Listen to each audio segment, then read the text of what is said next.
अगर कोई सरकार सिर्फ और सिर्फ विज्ञापन के सहारे चलती हो, पैकेजिंग के सहारे चलती हो, अंदर कुछ नहीं हो, सिर्फ सुंदर सा रैपिंग पेपर और रिबन बंधा हुआ हो, तो उसमें थोड़ा सा हम सबको कंफ्यूजन होगा कि हम किसकी बात कर रहे हैं, क्योंकि दो सरकारें ऐसे चल रही हैं। एक केंद्र सरकार जिसमें सिर्फ और सिर्फ पैकेजिंग है, कोई कंटेंट नहीं है, और दूसरी दिल्ली में बैठी एक सरकार, अरविंद केजरीवाल जी की सरकार। बड़े बड़े विज्ञापन लुभावने से, रंगीन विज्ञापन, रेडियो पे आप रास्ते में गाड़ी में अगर रेडियो चलाएं तो फिर उसमें विज्ञापन, टीवी पर विज्ञापन, कोई आपत्ति नहीं, विज्ञापन दीजिए, लेकिन जो जमीनी हकीकत है उसको कितना ढक लोगे? मुसीबत के समय असलियत दिखाई दे जाती है कि ये विज्ञापन सिर्फ और सिर्फ झूठ का एक पुलिंदा है, असलियत कुछ और। अभी मैं केंद्रित करूंगा अरविंद केजरीवाल जी की दिल्ली में बैठी सरकार। पिछले मार्च से लेकर अब तक एक हेल्थ इमरजेंसी पूरे विश्व में चल रही है। जाहिर सी बात है कि दिल्ली देश की राजधानी है, तो आप सब यहीं हैं, आप सब देख रहे हैं क्या हो रहा है। सारे आंकड़ों की पोल खुल जाती है जब इस तरह की मुसीबत आती है। सबके सामने सच अपने आप आ जाता है, सच को रोकना असंभव हो जाता है। आप करोड़ों खर्च कर लीजिए विज्ञापनों पर, लेकिन सच निकलकर आ ही जाता है। अफसोस की बात है कि इस विज्ञापन वाली सरकार की गलतियों का खामियाजा दिल्ली के लोग भुगत रहे हैं। ये वो लोग हैं जिन्होंने वोट दिया, प्यार दिया, विश्वास जताया इस सरकार पर। आप, क्योंकि आप में से कुछ लोग तो जानते हैं कि शीला दीक्षित जी की सरकार में मैं 15 साल था उनके साथ, इस दिल्ली को बदलते हुए, संवरते हुए, बनते हुए देखा। हर साल उन 15 सालों में औसतन हर साल एक नया अस्पताल इस शहर में जुड़ जाता था। आपके सामने है, पिछले 5.5 साल के आंकड़े भी आपके सामने हैं। एक अस्पताल, मैं फिर से दोहराता हूं, एक अस्पताल बता दीजिए जो इस सरकार ने पिछले 5.5 साल में खुद शुरू किया हो और खुद खत्म किया बनाना। अभी जो बुराड़ी वाला अस्पताल, जिसका बड़े विज्ञापनों के साथ शुभारंभ किया गया, वो शीला दीक्षित जी के समय शुरू हुआ था और 5.5 साल लगभग उसका कंस्ट्रक्शन भी रुक गया। फिर हमारे प्रदेश अध्यक्ष अनिल चौधरी जी और हमारे प्रदेश के जो कर्मठ नेता और कार्यकर्ता हैं, उन्होंने दबाव डाला, आंदोलन किए, एक्सपोज किया इस सरकार को कि जो काम पहले से शुरू हो गए कम से कम उन्हें तो खत्म कर दीजिए, आप अपने नहीं शुरू कर पा रहे, समझ में आता है। फिर जाकर वो अस्पताल खुले। जो इस सरकार का 4 साल का स्वास्थ्य सेवाओं पे खर्च है, वो जीएसडीपी का 0.80%। हमारे वक्त वो 0.84 होता था, उसको भी घटा दिया, जबकि यहां पॉपुलेशन का प्रेशर बढ़ गया है, डिमांड बढ़ गई है स्वास्थ्य सेवाओं की, उसके बावजूद बढ़ाने की जगह घटा दिया। आपको समझ में आ रहा होगा कि जब घटाया जाता है तो कहां बढ़ाया जाता है। विज्ञापन बढ़ गए हैं, पैकेजिंग को सुंदर बनाया जा रहा है, ये खर्च सारा वहां होता है। जो स्वास्थ्य सेवाएं एक आम दिल्ली के नागरिक को, मुझे, आपको चाहिए होती हैं, वहां से पैसा निकालकर अपनी छवि निखारने के लिए खर्च किया जा रहा है। अब इस साल दूर की बात नहीं करते, क्योंकि इस साल तो पैंडेमिक चल रहा है। हम अभी नवंबर में हैं, 11वें महीने में हैं इस साल के, और इस साल जितना खर्च करना चाहिए था उसका 25% खर्च हुआ। इससे ज्यादा चौंकाने वाला आंकड़ा मुझे इस पूरे कागज में नहीं दिखा कि जब सबसे ज्यादा आवश्यकता, सर्वाधिक आवश्यकता अगर स्वास्थ्य सेवाओं की अभी है तो इस साल थी, और आगे भी आएगी, लेकिन इस साल सबसे ज्यादा। उसमें आप सिर्फ 25% खर्च कर पाते हैं। आपने अपने मैनिफेस्टो में कहा था कि 30,000 बेड्स जोड़े जाएंगे दिल्ली में अस्पतालों में। आपने किया क्या? 5 साल में 776 बेड्स आप ऐड कर रहे हैं सरकारी अस्पताल में। बोले आपने 30,000 और आप लाए सिर्फ 776। अब ये आंकड़े विज्ञापनों में आपको नहीं दिखेंगे, ये आंकड़े आपको लुभावने भाषणों में नहीं सुनाई देंगे। दिल्ली की जनता को, दिल्ली के मीडिया को आप मूर्ख क्यों मान के चल रहे हैं अरविंद केजरीवाल जी? इसका जवाब आप जरूर दीजिए। निजी अस्पतालों में 7,326 बेड पिछले 5 सालों में दिल्ली में आए।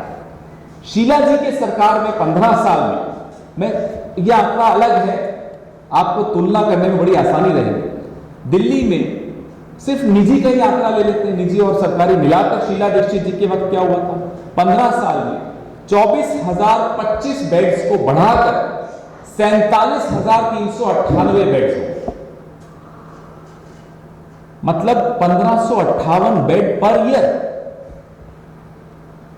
ये भी आंकड़े सबके सामने हैं, और ये कोई ऐसे आंकड़े नहीं है जो हवा से लाए जाते हैं, सामने कोई गिन सकता है। आंकड़े सरकारी डेटा में है, इनकी अपनी सरकार के डेटा में। उसमें भी जो निजी क्षेत्र में भी जो बेड जुड़े थे, सबसे ज्यादा कंट्रीब्यूशन उसमें दिल्ली सरकार की थी। आज इस सरकार पे आ जाइए, पिछले 5 साल में 1465 बेड्स प्राइवेट और सब मिलाकर पर ईयर बढ़ाए गए, और उसमें सबसे ज्यादा कंट्रीब्यूशन प्राइवेट की है, सरकार की नहीं है। क्योंकि सरकार का पैसा, जैसा कि मैंने आपको बताया, कहां खर्च हो रहा है? अपनी छवि निखारने पर खर्च हो रहा है। कोई अस्पताल, आज मैं चाहता हूं हमारे जो मित्र सामने बैठे हैं, पत्रकार प्रबुद्ध लोग हैं, जरूर पूछिएगा आज अरविंद केजरीवाल जी के कोई मंत्री अगर आपके सामने पड़ जाए तो, कि एक अस्पताल का नाम बताइए जो आपने खुद शुरू किया हो और आपने खुद खत्म किया हो पिछले 5.5 साल में। पूछना बनता है, पूछिएगा, और अगर उत्तर मिले तो हमें भी बताइए। 3 अस्पताल थे जो हमारी सरकार जाने से पहले शुरू हुए थे। मैंने आपको जैसा बताया, अंबेडकर नगर का, बुराड़ी का दबाव यहां से जब बहुत ज्यादा हो गया, पब्लिक के सामने एक्सपोज होते चले गए कि भाई आप क्यों नहीं शुरू कर पा रहे, तब जाकर शुरू हुए। और अंबेडकर नगर में 200 बेड्स अभी फंक्शनल हो पाए हैं, और बुराड़ी में 320 बेड्स शुरू हो गए। सैंक्शन कितना था? अंबेडकर नगर में 600 और बुराड़ी में 748। आप शुरू भी नहीं कर पा रहे हैं, 1/4 आप शुरू कर पा रहे हैं। यह आपकी स्थिति है। या तो वित्तीय प्रबंधन में समस्या है, या नीयत में समस्या है, या आपको सरकार चलाना नहीं आता। तीनों में से क्या उत्तर है? आप दिलवाइए दिल्ली की जनता।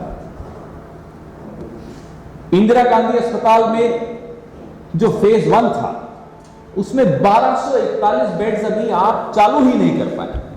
अरे हम तो आपको एक फलता फूलता शहर, अच्छी सरकार देकर गए, स्वास्थ्य सेवाएं, हर चीज में दिल्ली जो थी पूरे देश का एक उदाहरण बन चुकी थी। आपने क्या हालत कर दी है इस शहर की, ये जवाब आपको देना चाहिए। मोहल्ला क्लिनिक पूरे विश्व में अपना ढिंडोरा पीट रहे, जैसे मोहल्ला क्लिनिक से तो दिल्ली में क्रांति आ गई हो स्वास्थ्य सेवा। दिखाइए ना कहां है क्रांति? कितनी मोहल्ला क्लिनिक आपकी चल रही है? अभी कोविड में टेस्टिंग की जो फैसिलिटीज की बहुत ज्यादा आवश्यकता थी, उसमें मोहल्ला क्लिनिक्स में सिर्फ और सिर्फ 6 मोहल्ला क्लिनिक टेस्टिंग सेंटर के रूप में काम कर रहे हैं। क्यों आप नहीं बढ़ाते? क्योंकि पोटा केबिन में है, आपके अपने कार्यकर्ताओं के मकानों में आपने किराए पे मोहल्ला क्लिनिक चला रखी है, टेम्पररी अरेंजमेंट्स हैं, सिर्फ और सिर्फ अपनी छवि निखारने के लिए आप पूरे विश्व में बताते हैं मोहल्ला क्लिनिक है। क्या मोहल्ला क्लिनिक की असलियत आप में से कुछ लोग कई बार दिखा भी चुके। डॉक्टर्स, पैरामेडिकल स्टाफ, नर्सेस की कमी दिल्ली सबको सामने दिख रही है। 31% डॉक्टरों की वैकेंसीज हैं, आप नहीं भर पाए। 31%, 1/4 आप डॉक्टर ही नहीं दे पा रहे हैं इस शहर। 21% पैरामेडिकल स्टाफ और नर्सेस को आप नहीं भर पा रहे। बेरोजगारी भी है, डिमांड भी है, आप क्यों नहीं कर पाए? इंफ्रास्ट्रक्चर भी हम देकर गए आपको, फिर आप क्यों नहीं कर पाए? Shows the lack of commitment to governance. आप में प्रतिबद्धता नहीं है इस सरकार को चलाने के लिए और इस शहर को एक अच्छी सरकार देने के लिए, अच्छी स्वास्थ्य सेवाएं देने के लिए। ये हमारा आरोप बेबुनियाद नहीं है, तथ्यों के साथ है, आंकड़ों के साथ है। उम्मीद करते हैं कि आप इस शहर को उत्तर देंगे कि आप ये क्यों नहीं कर पाए। ये स्थिति हो गई कि अब 4th ईयर के और 5th ईयर के MBBS बच्चों को, जो पढ़ रहे हैं, छात्र छात्राओं को, डेंटिस्ट को, उनको हमने बोला, सरकार को बोलना पड़ा कि आइए सहायता कीजिए डॉक्टर्स, क्योंकि आप वैकेंसीज नहीं फिल कर पा रहे। आप बजट पास करते हैं, प्रेस कॉन्फ्रेंस करते हैं, विज्ञापनों में डालते हैं कि हमने हेल्थ में एलोकेशन बढ़ा दिया। एलोकेशन बढ़ाना और एक्सपेंडिचर नहीं करना, तो लाभ क्या हुआ एलोकेशन बढ़ाने का? विज्ञापनों में और PR में आपने एलोकेशन भी बढ़ाई और एक्सपेंडिचर एलोकेशन से कहीं ज्यादा बढ़ा दिया। तो जहां आपको सीधा सीधा निजी लाभ होता है, छवि का लाभ होता है, वहां तो आप एलोकेशन भी नहीं देखते और तुरंत एक्सपेंडिचर करवा देते हो, अलग अलग हेड से ले आते हो।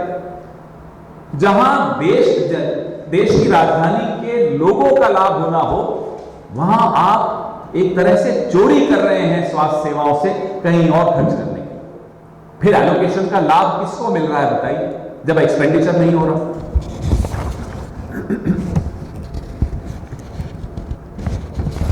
इसलिए अब जबकि एक पैंडेमिक चल रहा है, ये प्रश्न, और पैंडेमिक कोई घटता हुआ नहीं दिख रहा। हर 10-15 दिन में प्रेस कॉन्फ्रेंस करके ये बोल देना कि वर्स्ट इज ओवर, और उसके अगले 15 दिन में आंकड़े बढ़ते चले जाए, बीमारी के, इन्फेक्टेड लोगों के आंकड़े, जो मर रहे हैं, मोर्टेलिटी के आंकड़े, हर चीज बढ़ती चली जाए, और उसके बाद आप सिर्फ विज्ञापन में दे दो मास्क जरूरी है। ये सबसे काम नहीं चल रहा, क्योंकि आपने बुनियादी काम नहीं किया और जो बुनियाद बनी हुई थी उसको आपने खोखला कर दिया।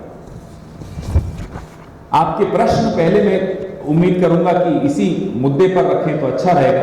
मोहल्ला क्लिनिक्स पर मैं आपसे भी उम्मीद करूंगा कि आप थोड़ा सा, क्योंकि मैं देखता हूं एक अगर कोई पेशेवर लोग हैं, प्रोफेशनल्स हैं जो निडरता से काम कर रहे हैं इस पैंडेमिक में भी, मैं उनको कुछ चेहरे जो दिख रहे हैं, आप बिहार में भी देखा और यहाँ दिल्ली में तो दिन भर सुबह से शाम तक सड़क पर काम कर रहे हैं, वो हैं हमारे पत्रकार बंधु। आपसे मैं ये उम्मीद करूंगा, जैसा कि आप अच्छा काम कर ही रहे हैं, दिल्ली का भला हो जाएगा अगर आप इस मोहल्ला क्लिनिक नामक जो एक मिथ्या है उसको भी सबके सामने लाएंगे। क्योंकि इन्होंने कहा था कि 1000 मोहल्ला क्लिनिक्स लाएंगे, अभी 203 चल रही हैं, जो हमारे आंकड़े हैं, सरकारी आंकड़े हैं, सबके सामने आंकड़े हैं। आप उनकी भी असलियत जरूर सामने लाइएगा, क्योंकि ये असलियत इस दिल्ली का बहुत भला हो जाएगा अगर सबके सामने आएगी। आपके प्रश्नों का स्वागत है। प्रधानमंत्री जी जो बैटिंग यात्रा के लिए गए हुए हैं,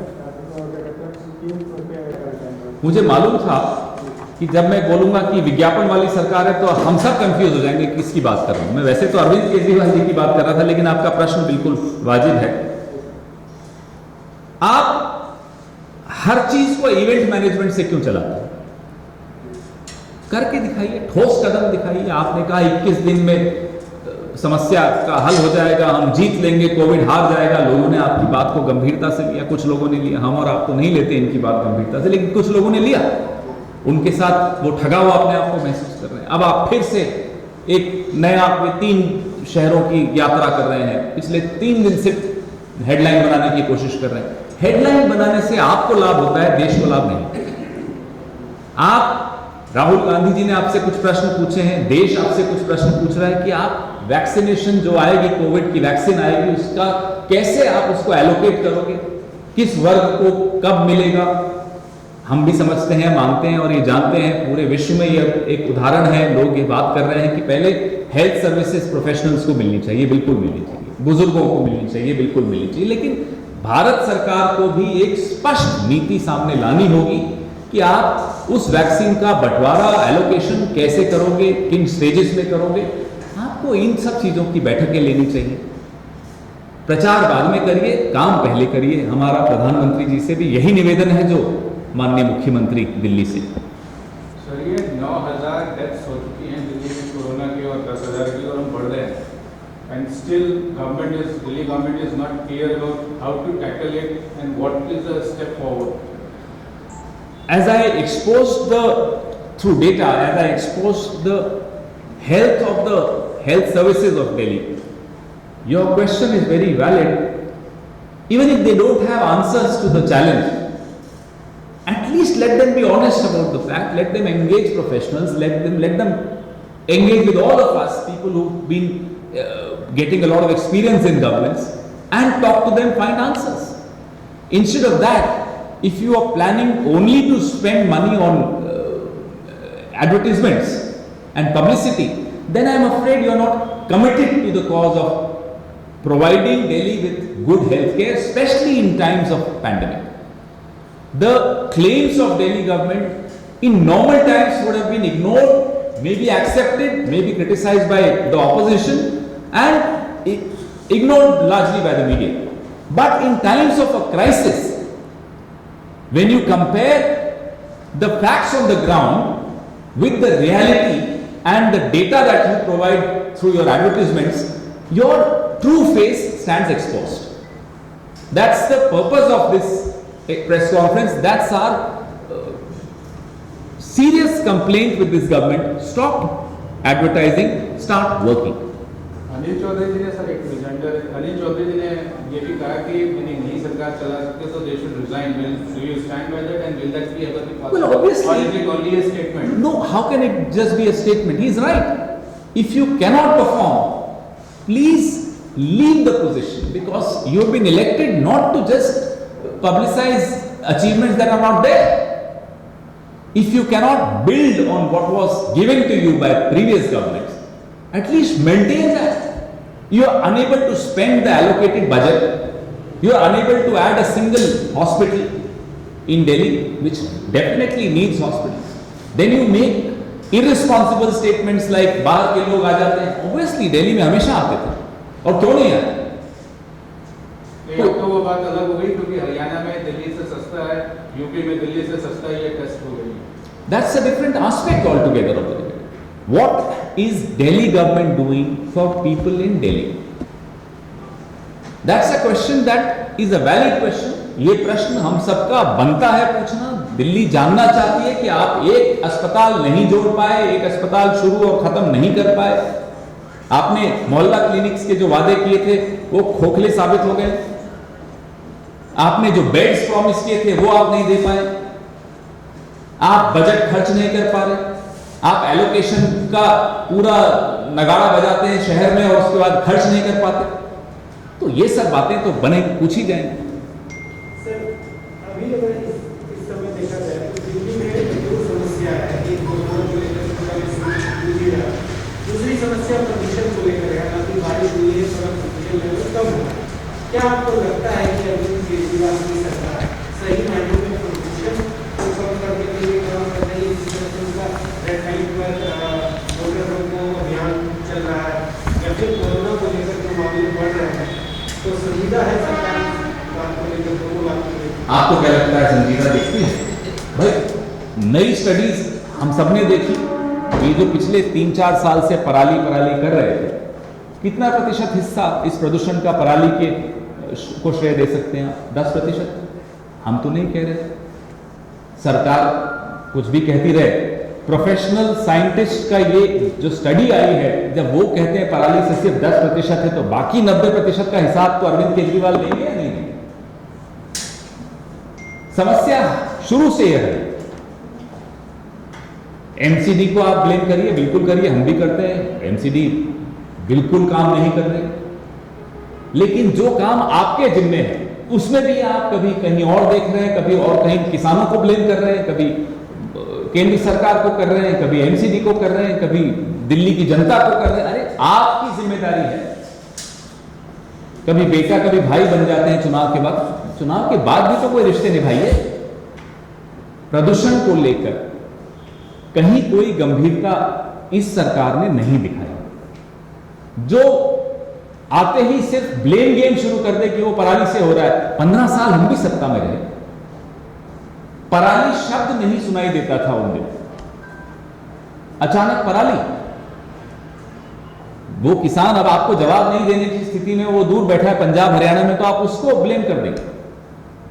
तो ये जो आज हम आरंभ कर रहे हैं, एक श्रृंखला है प्रेस वार्ताओं की, इन्हीं तमाम मुद्दों को लेकर जो आपने उठाया, स्वास्थ्य सेवाएं, प्रदूषण, जो दिल्ली की स्थिति बना दी है, वो तमाम चीजों को सामने एक्सपोज करने के लिए ये पोल खोल अभियान के तहत पहली प्रेस वार्ता।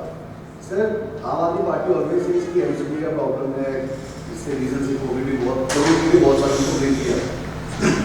Center in the Supreme Court has said कि shortcomings by Delhi government has led to spike in COVID cases. So basically blame game हो रही है दोनों साइड से, और use The problem is that in the middle of this blame game, with MCD, state government and the central government blaming each other, the price is being paid by the ordinary citizen of Delhi, by you and me. Therefore, and in the transaction of business rules which governs the Delhi government, things are mostly in black and white. Everybody's role is very clearly defined.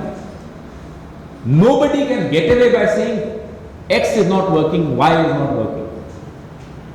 Everything is out there for everyone to see. Well, we all know how MCD is conducting itself and its affairs. वो भी किसी से छिपा नहीं, तो MCD का भ्रष्टाचार हो या MCD का कुप्रबंधन हो। केंद्र सरकार के विषय में तो हम हर बार बोलते ही हैं, AICC में भी बैठकर और यहां भी बोल ही रहे हैं कि 21 दिन का वादा करके क्या मजदूरों का पलायन हमने देखा। हर स्तर पे जहां उनकी जिम्मेदारी बनती है, बिल्कुल हम उनको भी बोलेंगे, लेकिन जहां जिम्मेदारी अरविंद केजरीवाल जी की बनती है, अगर वो नहीं ले पा रहे हैं वो जिम्मेदारी, तो उस पर हम प्रश्न जरूर उठाएंगे। सर, मास्क को लेकर दिल्ली में 2000 का फाइन है, पब्लिक को काफी परेशान है, इस पे मैं टिप्पणी इसलिए नहीं करना चाहता कि देखिए मास्क तो पहनना ही पड़ेगा, लेकिन हाँ, अब इसमें दिक्कत तो आ रही होगी, लेकिन मास्क पहनना अभी सबके लिए जरूरी है। फाइन कितना है कितना नहीं, उस पर चर्चा जरूर हो सकती है, लेकिन मास्क पहनना जरूरी है। और ये बोलते हुए मैंने मास्क इसलिए हटाया हुआ है क्योंकि मीडिया से लेकिन जो ही हम आपस में आमने सामने मिलते हैं। संजय सिंह लखनऊ में प्रेस कॉन्फ्रेंस कर रहे थे, उनके साथ काफी कार्यकर्ता भी थे, किसी ने मास्क को फॉलो नहीं किया। किसी एक उदाहरण को नहीं लूंगा, हम सबके साथ ये कई बार हो रहा होता है कि जब हम भीड़ में होते हैं, राजनीतिक लोग हैं, घर में बैठ तो सकते नहीं, कुछ नेता है आपके इस शहर में जो सरकार में भी हैं और बाहर नहीं निकलते, कुछ लोग हैं ऐसे, तो बाहर तो निकलना पड़ेगा और लोगों से मिलना पड़ेगा। जितना हो सके हम सबको उसमें पूरी जिम्मेदारी के साथ चलना चाहिए और मास्क पहनना चाहिए, लेकिन मैं उदाहरणों पर नहीं जाऊंगा, एक एक दो उदाहरण। बिहार इलेक्शन हुए थे, वहाँ की जो रैली हुई थी, उसमें भी मास्क कहीं भी लगा था कि ना सोशल डिस्टेंसिंग ना मास्क यूज किया नहीं, जैसा मैंने कहा कि राजनीति में हो तो यह सब होता है, सामने दिखता है, लेकिन हम सबको ये जिम्मेदारी लेनी चाहिए कि किस तरह से हम बचाएं अपने आप को भी और लोगों को।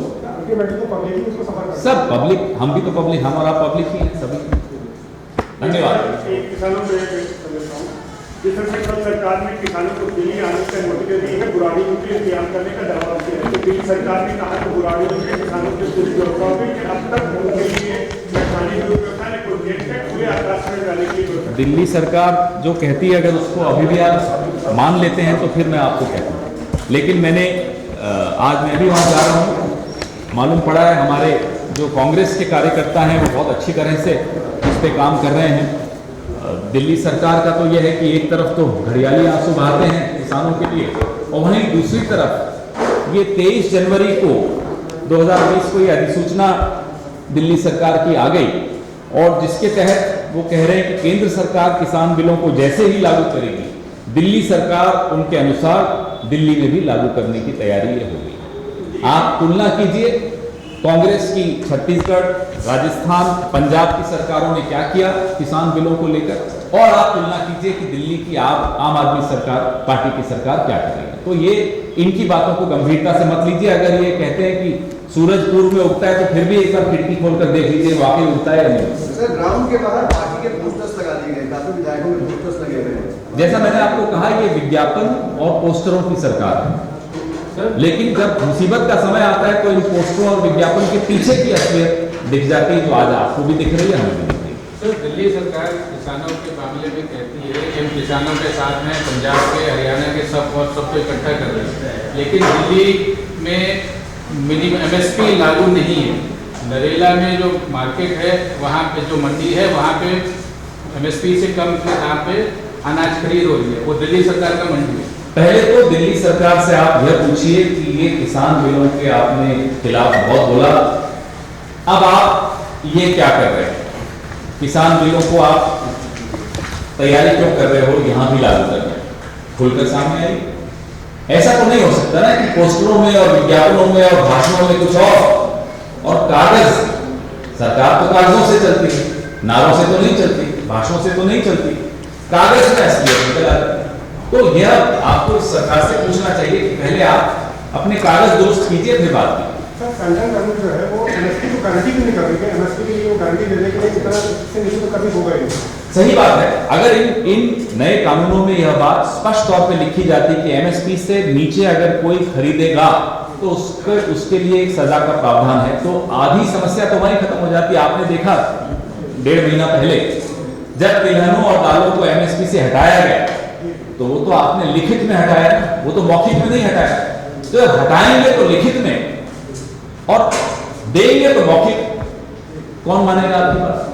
और खास तौर पे आपकी बात तो नहीं मानी जाएगी, क्योंकि GST तो आपने संविधान की शपथ लेकर कहा था कि आप GST का राज्यों को हिस्सा देंगे, वो आप नहीं दे रहे। तो संविधान की शपथ अगर आप नहीं मानते तो प्रधानमंत्री जी माफी के साथ गुस्ताखी कर रहे हैं, आपकी बात पर विश्वास में कैसे करें?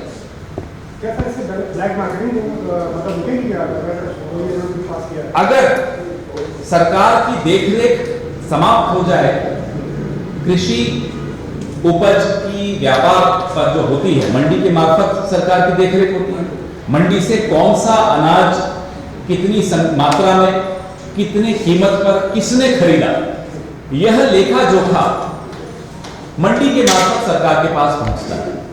जब यह सिस्टम खत्म हो जाएगा, आपको और मुझे मालूम ही नहीं पड़ेगा कि इनके खेत पर कौन आया, कौन सा अनाज कितने में लिया और कितना लिया, तो जाहिर सी बात है कि किसी को नहीं मालूम पड़ेगा कौन जमाखोरी कर रहा है, किस उपज की जमाखोरी हो रही है और वो कितनी कीमत पे उसने लिया और कितनी पे बेचेगा। यह बहुत छोटे में मैं आपको हमारी जो आपत्तियां हैं इन 3 कानूनों को लेकर, यह है बात जो आपने प्रश्न पूछा, उसी में वो आपत्ति नहीं है। सर, आजकल विपक्ष एक आरोप लगा रहा है कि कांग्रेस 2 गुटों में बट गई, तो उस पर कितनी सच्चाई है और आपकी क्या प्रतिक्रिया है? कहां, कौन से कांग्रेस की बात करें? दिल्ली की, केंद्र की? केंद्र सरकार में कह रहे हैं केंद्र की कांग्रेस। मुझे यानी बताइए 2 गुटों में बट गई है। उसी गुट में जिस जाऊंगा, तरह ऐसा हो। से जिस तरह से सिब्बल जी का स्टेटमेंट आ रहा है कि हमें जमीनी स्तर पर काम करना चाहिए, कांग्रेस पार्टी। देखिए, जो सिब्बल जी कह रहे हैं वो बात हम सब बोलते हैं, फर्क सिर्फ इतना है कि हम अपने आप को बोलते हैं। मैं कांग्रेस पार्टी के प्रवक्ता की हैसियत से अपने आप से पूछता हूं कि क्या मेरे को और अच्छा काम करना चाहिए, क्या मैं थोड़ी कमजोरी मुझमें भी रह गई काम करने में? यह प्रश्न हम हर कांग्रेस के वर्कर को अपने आप से पूछना चाहिए। पूछते हैं, हमेशा पूछते हैं, तो कोई गुट नहीं होते। हमारे यहाँ एक स्वस्थ परंपरा है कि हम आपस में एक दूसरे से भी प्रश्न पूछते हैं कि भाई यहाँ आपकी कमजोरी तो नहीं रह गई, अपने आप से भी पूछते। जो नहीं होना चाहिए वो ये है कि पब्लिक में मत करिए, बस यही हमारी आपत्ति है लोगों से, लेकिन और कोई ऐसी बात नहीं, कोई गुट नहीं है यहाँ। बिल्कुल हम सब एक दूसरे की से प्रेरणा लेते हैं। सिब्बल जी हमारी बहुत सालों से मार्गदर्शन किया है उन्होंने, उनसे भी हम बहुत कुछ सीखे हैं। हम सब ऐसी कोई गुट नहीं है, ये गुट सिर्फ मीडिया में दिखते हैं, हमारी पार्टी में नहीं। धन्यवाद।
Download Tarang online radio app from Google Play Store.